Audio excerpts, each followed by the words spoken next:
ছোটো বাবুকে দুধ খাওয়ানোটা আমার একটা মানে কি বলবো, মানে সত্যি কথা বলতে জ্বালায় না, তাড়াতাড়ি খেয়ে নেয়, খাবারটাও তাড়াতাড়ি খেয়ে নেয়, খাবারের বিষয়ে এখন পর্যন্ত জ্বালায় নাই, ঘুমের বিষয়েও জ্বালায় নাই, কিন্তু একটু দুষ্টুমি করে, তো বাচ্চারা তো করবেই, একটু বলতে অতিরিক্ত দুষ্টুমি করে, গায়ে থুতু দিয়ে দেয়, কাউরির মারে, কাউরির কামড়ে দেয়, এই দুষ্টুমিগুলোও অনেক করে। কিন্তু আমার ছেলে আবার বড়টা আবার এসব করতো না, কামড়ানো, থুতু দেওয়া, মারা, ওষুধে একটু ফেলে দেওয়া, দুষ্টুমি করা, এর পিছনে লাগা, ওর পিছনে লাগা, এটা করতো। আর এটা আবার একটু আলাদা। গুড মর্নিং বন্ধুরা, তোমরা সব কেমন আছো? আশা করি ভালো আছো। আর আমার ইতি সরকার ব্লগ চ্যানেলে সবাইকে ওয়েলকাম। এখন বাজে হচ্ছে 10:30। ঘুম থেকে উঠতে অনেকটা দেরি হয়ে গেছে। 9টার সময় উঠেছি, 9টার সময় না, উঠেছি 5টার সময়। উঠে 6:30টায় বড়বাবুকে স্কুল পাঠিয়ে আবার ঘুমিয়ে গেছিলাম, ছোটবাবু ঘুমাচ্ছিলো বলে। তো উঠতে অনেকটা দেরি হয়ে গেছে। আর কি করব, দেরি হয়ে গেছে, কাজের তাল পাচ্ছি না, মানে কোনটা ছেড়ে কোনটা করবো, কাজে তো একদম ভরপুর। তো আগে যেটা করলাম, শুধু ভাতটা চাপিয়ে দিলাম, উঠে ঘুম থেকে উঠে বাবুকে আগে দুধ গরম করে খাওয়ালাম, তারপরে বাসি নাটিটা ছাড়লাম, মুখ ধুলাম, মুখ দিয়ে ভাতের জল চাপিয়ে দিয়েছি, এখনো চাল দিইনি। তারপরে হচ্ছে এদিকে ছাতু নিয়ে, তোমার দাদাভাই ছাতু খেয়ে গেছিলো সকালবেলায়, আর এই যে ছাতু গুলে রেখেছে আমার জন্য, ছাতুটা খাবো, খেয়ে তারপরে বাকি সমস্ত কাজ ছাড়বো, বাসি কাজ ছাড়বো।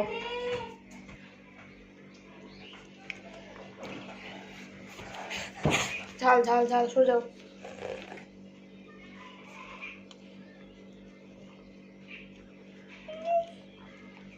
দেখো তো গ্লাসে কি আছে। তো বন্ধুরা, বিশাল ঝাল ছাতুটা, লঙ্কা দিয়েছে, এত লঙ্কা দিয়েছে, আমি ঝাল বেশি খেতে পারি না। তো ভাতটা এই কারণে চাপিয়ে দিলাম, আলু শুদ্ধ ভাত, একটা আলু দিয়ে দিলাম ভাতে, এই কারণে এখনো চাল দিয়ে নিয়ে রেডি করে রেখেছি।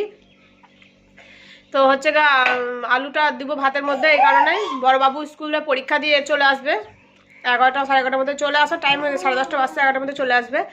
এসে আলু শুদ্ধ ভাতটাও ঘি দিয়ে করে দিলে খাবে, কারণ সকালে এখনও টিফিন নিয়ে যাচ্ছে না, তাড়াতাড়ি ছুটি হয়ে যাচ্ছে, পরীক্ষা দিয়ে পরীক্ষা হচ্ছে, ছুটি হয়ে যাচ্ছে, টিফিনটা নিতে চাইছে না। তো তার জন্য আমি আগে ভাতটা চাপিয়ে দিলাম, গ্যাস টাস মুছে দিয়ে এখন ছাতুটা খাবো, খাইয়ে খেয়ে এই যে দেখতে পাচ্ছ জামা কাপড়গুলো গাদি করা আছে, এগুলাকে গুছাবো। আর রান্না আজকে তোমার দাদাভাই বাজার যায়নি, আজ তো আর নিরামিষ না, আজকে হচ্ছে বুধবার, আজ তো কিছু করাই যাবে।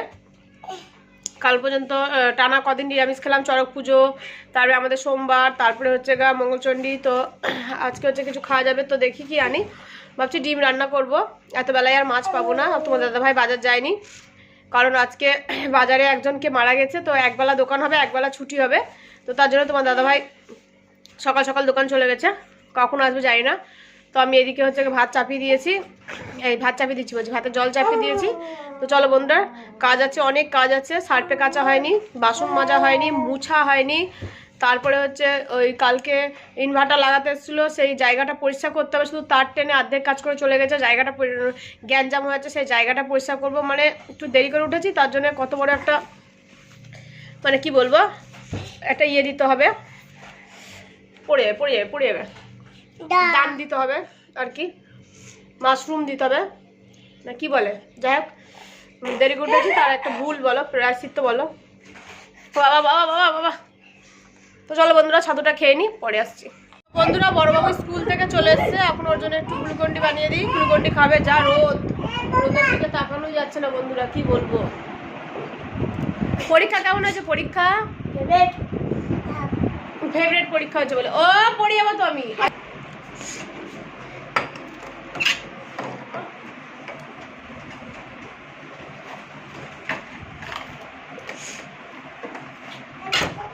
এই গ্লুকন্ডিটা ও নিয়েছে ম্যাঙ্গো বেস্ট, বেশ ভালো খেতে গ্লুকন্ডিটা, আমি একটু খেলাম, দারুণ টেস্টি বেস্ট গ্লুকন্ডিটা খেতে। তো চলো গ্লুকন্ডিটাকে গুলে দিই, দিয়ে জামা কাপড়গুলো গুছাবো, ভাতটা নামিয়ে দিয়ে চাল দিয়ে আসলাম, ভাতটা হয়ে গেলে ভাতটা মানে ভাতটা হতে হতেই চলো জামা কাপড়গুলো গুছিয়ে নিই, নাহলে জামা কাপড়গুলো এত গাদি হয়েছে।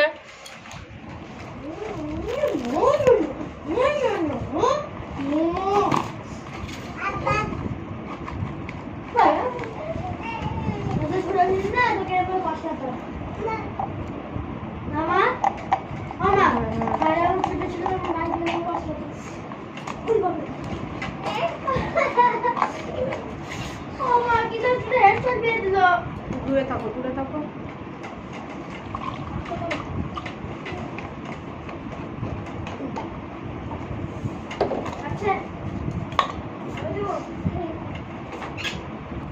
আর আজকে হচ্ছে রামনবমীর প্রসাদ দিয়ে গেছে বাড়িতে। মানে আমার কাকি শাশুড়ি হচ্ছে বাড়ির মানে দোকানের পুজো করেছিল রামনবমীর দিন, তাই হচ্ছে প্রসাদ দিয়ে গেল। আজকে দিনে আবার পুজো করলো দোকান, তাই প্রসাদ দিয়ে গেল। তো প্রসাদটা খেয়ে তারপরে এদিকে দেখো ইনভার্টারটা লাগাবে এই জায়গাটা করি।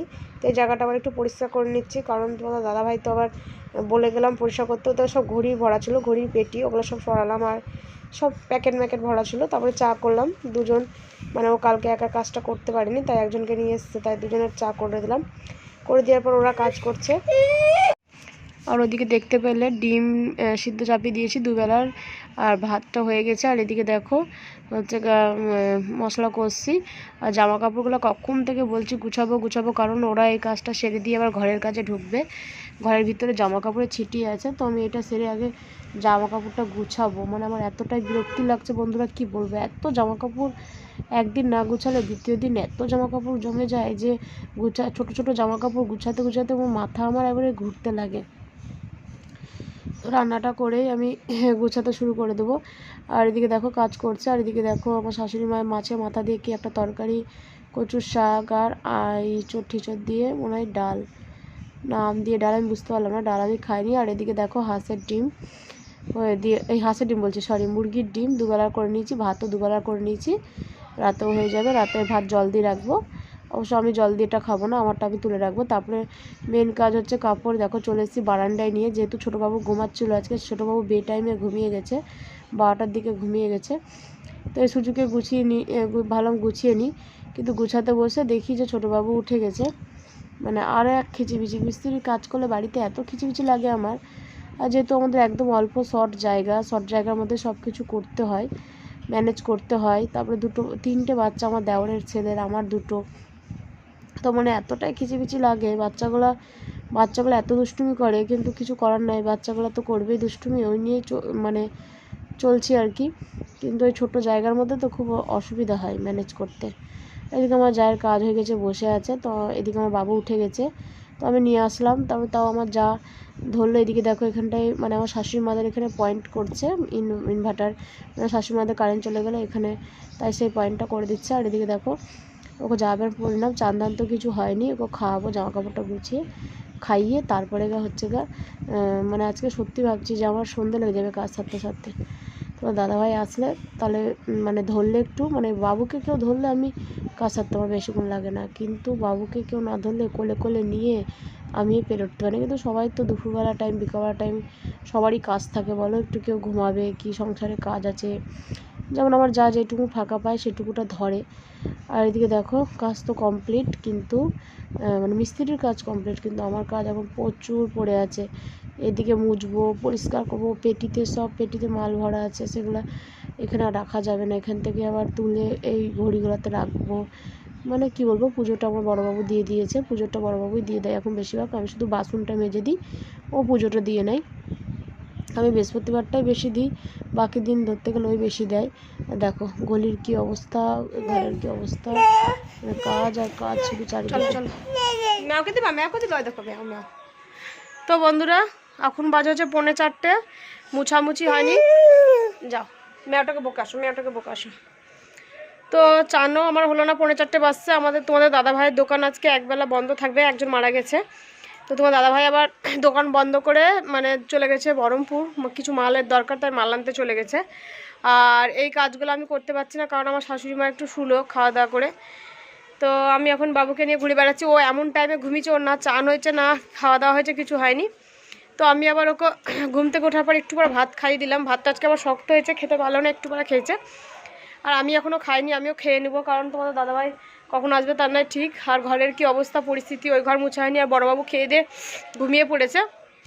মিস্ত্রিরা কেবলই গেল কাজ সেরে, কিন্তু এত কাজ পড়ে আছে, প্রচুর কাজ। আর বাবু আজকে বে টাইমে ঘুমিয়েছে, টাইমটা একদম অন্যরকম, একদম বেকার হয়ে গেছে ওর আজকে ঘুমানোর টাইমটা। ঘুমিয়ে গেছে তাড়াতাড়ি, তোমার ওই 11টার দিকে ঘুমিয়ে গেছে। 11:30টার দিকে ঘুমিয়ে গেছে, 11:30 12টার দিকে ঘুমিয়েছে। তো চান কিছু তো হলো না, তো এখন ওকে তেল ঠেল মাখিয়ে মুছিয়ে দেবো, একটু খাওয়ালাম। আর কাজ পড়ে আছে প্রচুর বন্ধুরা, বাসনটা এর ফাঁকে মেজেছি আর ওদেরকে এখনই চা করে দিলাম। সেই চায়ের দুটো আছে, গ্যাস ফ্যাস কিচ্ছু মুছা হয়নি। আবার কি বাবা কি, তো গ্যাস আমি মুছি না, সত্যি কথা বলতে আমি একবারে সকালে গ্যাস মুছি, সময় পাই না। মানে ধরে নাও সকালে গ্যাস মুছে রান্না চাপাই, রাতে করি দিয়ে আবার সকালে, তো আমি এইবেলা গ্যাস মুছতে পারি না সত্যি কথা বলতে বন্ধুরা। বাসন টুসনগুলো মেজে নিই। তো চলো বন্ধুরা, প্রচুর কাজ আছে, পুরো পরিষ্কার করে তারপরে আসবো তোমাদের সামনে। এখন পরিষ্কার করতে পারো না, তোমার দাদা বহরমপুর থেকে আসবে, তারপরে তোমার দাদাভাই খাবে, তারপরে ওকে ধরবে, তারপরে আমি কাজ করতে পারবো, কারণ ও ঘুমিয়ে নিয়েছে আর ঘুমাবে না।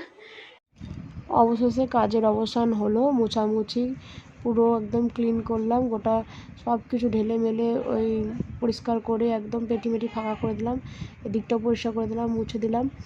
এবার একটু ভালো লাগছে দেখতে, মানে কি বলবো, মানে বোঝ হয়েছিল একদম এই জায়গাটায়, এখন একটু বেশ ভালো লাগছে। তারপরে কাজ সাথে তো একবার সন্ধে কভার হয়ে গেছে।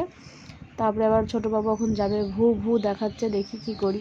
তো বন্ধুরা গুড ইভিনিং, এখন বাজে হচ্ছে গুড ইভিনিং না 8:30 বেজে গেছে, 8:15, এগুলি ফার্স্ট আছে 10 মিনিট। তো এখন একটু বেরিয়েছি, কাজকর্ম করে সারাদিন কাজকর্ম করে আর ইচ্ছা করছে না যে কোথাও যাই, কিন্তু ছোটো বাবু একটু জিদ করছে, ভু করছে, মানে গাড়িতে একটু ঘুরতে, ওর বাবাকে দেখেছে তাই মাথায় তেল নিয়ে দেখো। তো চললাম একটু সামনে আমাদের সদরঘাটে একটু ঘুরে আসি বাবুদেরকে নিয়ে।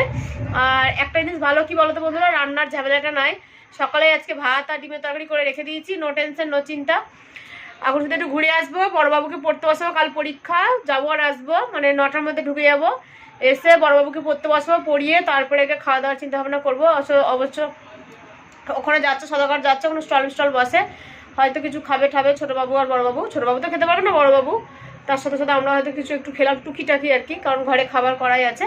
তো চলো বন্ধুরা একটু ঘুরে আসি, ফট করে কুর্তিটা ফট করে পরে নিলাম। তো চলো ফট করে ঘুরে আসি, তোমার দাদাভাই 2 বাবুকে নিয়ে বেরিয়ে গেছে, আমি এখনো ঘরে আছি। তো চলো। বড়বাবু বলছে মা ভাইকে তো পার্কে একবারও নিয়ে যাওয়া হয়নি। হ্যাঁ, এটা সত্যি কথা, ছোটোবাবু জন্ম হওয়ার পর একবারও পার্কে আমরা আসিনি, আমরা পার্কে খুব একটা আসি না, একমাত্র বড়বাবু জিদ করলে হয়তো তবেই, তাছাড়া আমরা পার্কে আসিই না। তো এই পার্কে কবে এসেছি মনে নাই, তো বললাম 8:30 বেজেই গেছিলো, কিন্তু 9টায় 8:30 9টায় পার্ক বন্ধ করে দেয়। তো উনি বললো আর টিকিট কাটতে হবে না, একটু ঘুরিয়ে চলে আসো। তো আমাদেরকে মানে আমাদের চেনাশোনাও আছে একটু, তো আমরা চলে আসলাম ভিতরে এসে দেখো এরা তো এইসব দুষ্টুমি করতে লেগেছে, এইটাতে চাপতে লেগেছে। ছোটোবাবু তো অবাক হচ্ছে এইসব দেখে, ও মানে প্রথমবার দেখছে, মানে চারিদিকে ঘুরে দেখছে। আর এই পার্কটাই আমি অনেকবারই এসেছি, বিয়ের আগেও এসেছি, বিয়ের পরেও এসেছি, যেহেতু এখানে আমার বাবার বাড়ি, তার জন্য আমি এর আগেও ঘুরে গেছি। তারপর দেখো সার্কুলটা কি সুন্দর লাগছে দেখতে, এটা এখনই বন্ধ করে দিবে, টাইম হয়ে গেছে ওদের। এটা আমার খুব ভালো লাগে দেখতে, আর নিচে অনেক বড় বড় মাছ আছে, সবাই ছবি তুলে একটা সেলফি স্টু বলতে পারো, বেশ ভালোই লাগছে দেখতে। তারপরে চলে এলাম দেখি কি খায়, তো আমরা বললাম ভেলপুরি খাবো, কি খাবো, কারণ এতটা রাত হয়ে গেছে, 9টা বেজে গেছে, গিয়ে আবার বড়বাবুকে পড়তে বসাবো। তো এসব খেয়ে আমরা, তারপর তোমার দাদাভাই ফুচকা খাচ্ছিলো, মানে আমরা খাওয়ার পর তোমার দাদাভাই ফুচকা খেলো, তারপর আমি এই ভেলপুরি খাওয়ার পর আর কি যেন খেলাম একটা, যাই হোক মনে পড়ছে না, ও পাপড়ি দই ফুচকা খেয়েছিলাম আমি আর আমার বড় ছেলে, আর ও এখন পাপড়ি চাট খাচ্ছে। তারপর বাড়ি আসার সময় আমাদের বাড়ির সামনে কীর্তন হচ্ছে, তো তোমাদের দাদাভাইরা চলো আজ থেকে রামনবমীর দিন থেকে শুরু হলো আর কি, রামের পুজো করে তারপরে কীর্তন করে। তো যাই বন্ধুরা, ভিডিওটা ভালো থাকলে অবশ্যই লাইক সাবস্ক্রাইব কমেন্ট করে দিও, আর আমার পাশে অবশ্যই থেকো।